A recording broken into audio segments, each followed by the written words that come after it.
春天全国上早上市，也就是台东出产的长家早生甲木木品种的枇杷，因为去年互连续2个风台扇断树仔，影响到整体产量减少3成。其中木木枇杷可能产量敢若剩3成尔。经过农业部核定，逐公顷会当申请10万的现金救助来补贴农民的损失。台东县的枇杷已经就市，所罗地区的枇杷产销班等咧采收，要送去办互拍卖。即卖计价看好，金黄色的枇杷，接济芳甜，佮有淡薄仔酸味。即卖正当着时，酸酸甜甜。在台北果菜公司第一批在拍卖的时候，一台斤差不多300块左右。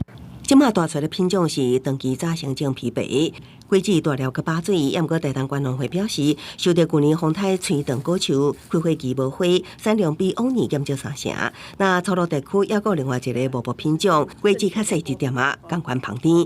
也毋过受灾上严重的，吹断的树枝顶一直拢布出新叶啊，无开花，规片空园看袂到土地。佮加上今年的果子期，佮拄着落雨，产量只剩3成左右。农民已经申报天天灾害救助。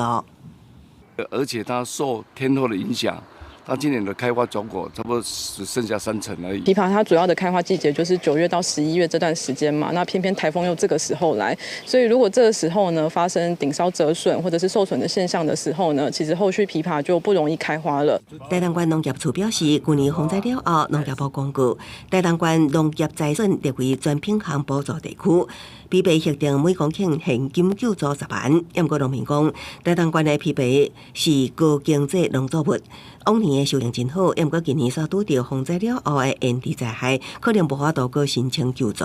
记者综合报道。